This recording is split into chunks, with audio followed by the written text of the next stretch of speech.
when you have one person who's always right and the other person's always getting blamed or being made to be small, that's not a dynamic that can allow either individuals. I mean, a relationship period is meant to help us grow. Like that's the purpose of relationship. Like we need relationship. We're hardwired for relationship. We're created by a God who is in relationship with himself. God said, let us create humans in our image and likeness, Father, Son, and Holy Spirit.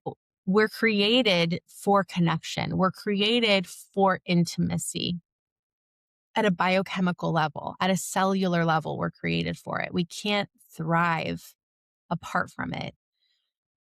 And so for our basic human well-being, we need that. We need healthy attachment. We need to feel seen. We need to feel known. We need to feel loved. We need to have a sense of belonging and acceptance. And then also, in order for us to flourish and grow, we need those relationships. And we don't need those relationships to be easy and peachy all the time. It's through the challenges. It's through the iron sharpening iron that we grow.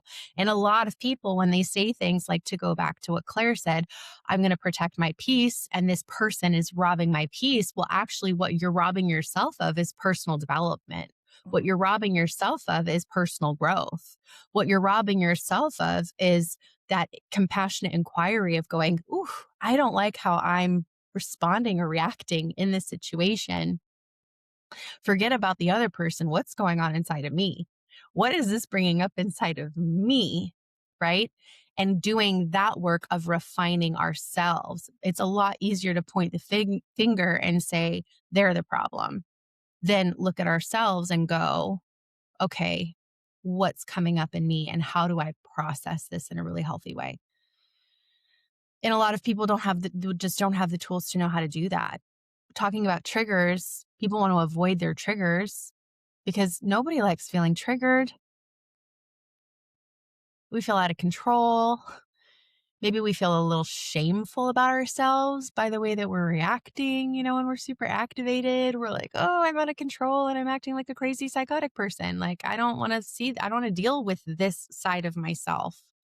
And therefore, I don't want the things that bring this side of myself out of me around me. I don't want this activated in me. This is ugly. This is shameful. This is embarrassing. This makes me feel weak and pathetic. And I don't want to feel that. I mean, if we're being honest, I just went through a weekend of being hyper triggered and that's how I was feeling. Like I was hyper triggered. I was highly activated and being extremely reactive. And once I finally came back to my senses, I was like, oof, I'm not very proud of myself. And I'm proud of myself almost every day. Like I live with a healthy sense of pride because I've worked hard to become who I am and to navigate life the way that I do. But this weekend, I was not proud of myself. And I'm like, okay, this is what I forgot. Like, this is what getting triggered feels like. It feels like crap. You feel like crap about yourself and nobody wants to feel like crap about themselves. And it's a lot easier to point the finger at the person who's triggering you and say, you're the problem, than to take responsibility and go, oh, that was really ugly. That was really embarrassing. I can't believe I reacted that way. I can't believe I lashed out that way, or I said that thing, or whatever it is. But the trigger is never what's going on in the circumstances outside of us. Because Claire, Mariah, and I could all be going through the exact same external circumstances, and it impact all three of us internally in a very different way. So triggers have nothing to do with external circumstances. They have everything to do with the meaning that we attach to the external circumstances. And it's that meaning that we have to explore. And there's often, when you scale it all back, the emotion connected to that meaning is fear and shame, or fear or shame, or some combination of the two. There's something that we're viscerally afraid of, or viscerally ashamed of, or some combination of those two things. And then that's what catapults us into this state of hypervigilant control. Because when somebody's triggered, that's ultimately, they're grasping for control in whatever way that they, I'm cutting you out of for me, I'm like, I'm done with you. I'm not going to be friends with you anymore. Like I'm being extreme right now. I wouldn't say that to a friend, but maybe a guy that I'm dating who's getting, who's pushing my buttons in the wrong way. You're out of my life. No, or whatever it is. Like the vows that we make, like, oh, I'm never going to talk to you about this again. That's a form of control. Yeah. You know, clearly I can't talk to you about this. And maybe we don't even tell the person, but we think it, well, you're just not a safe person and I can't talk to you about this. Whoa. Right. That's a form of control. So anytime fear or shame get activated within us, the natural knee jerk reaction, that survival instinct kicks in that overrides us being able to be spiritually led and operate from a high level of consciousness. And we go into, I need to control the situation. I want to feel better now. So how do I make myself feel better? How do I make myself not feel this shame or not feel this fear? Because I don't know how to process the fear or the shame. Yeah. I have a question. So, where do you go from there? How do you process the fear and shame after, like, you value the relationship with this person, but you were triggered, you explode, you're overcome with guilt and shame? Where do you go from there? You own it. You take accountability and you choose vulnerability. And I think that takes practice and that demands a certain level of skill set as well, because that does not come naturally for most of us. That is something that we have to learn, and most of us have not learned.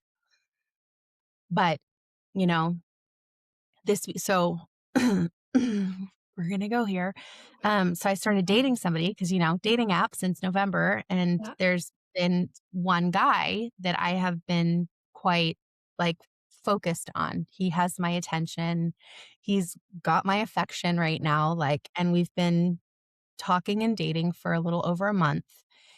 And we had our first argument. Tanya got really triggered. Tanya got hyper triggered because I haven't been in a relationship with a man in 11 years. So, as much healing as I've done as a single person, and as much as I can live in a state of peace and I have healthy attachment and, a healthy sense of self confidence and all of this stuff that I've been able to develop in myself in my single version, there's a lot of things inside of me that haven't gotten triggered because I've been single. And so now that I'm dating, those deeper things that couldn't get triggered in singleness are starting to get triggered in dating.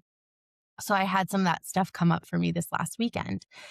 And I mean, I don't like what it brought up. I felt like I was like, who is this girl? I haven't seen this Oh girl in my years. Where did she come from? I thought she died a long time ago, but I was just like in a state of heightened anxiety. I had so much distorted thinking going on. I was doing all or nothing, emotional reasoning, magnification, like all of it, catastrophizing, future fortune telling, mind reading. I mean, literally pretty much every single distorted thinking that you could possibly come up with just overtook my brain and I couldn't turn it off. And it really had me like I was in a pretty hyper vigilant, triggered state for almost 2 full days, and talking with girlfriends helped de-escalate some of that for me. But then ultimately, it was having that vulnerable conversation with the person that I was feeling triggered by. And it took time for me to even get there because I told him, I said, you feel like this big, scary man that I have to protect myself from. And he's like, but what did I even do? And he's like, I don't even know what I did wrong. And it's not that he did anything wrong.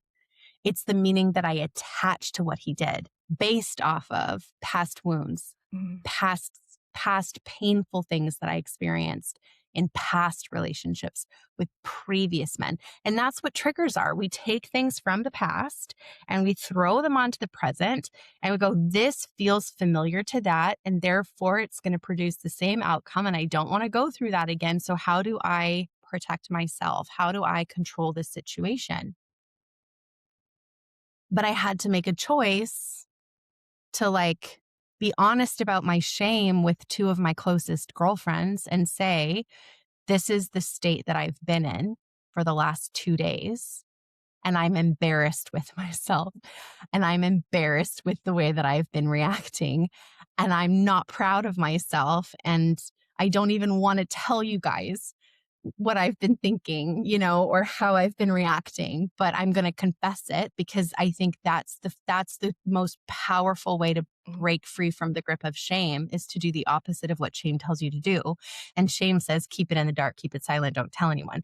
So when you start hearing like, "Oh, this is embarrassing. Don't let anybody know that you reacted this way. Don't let anybody know that you did this." You have to do the opposite. You have to let somebody know, and then you bring that out, and hopefully you're letting people know that are safe and healthy and supportive and know your heart and are not going to judge you or hold it against you, and then it's out in the open and it loses its hold on you.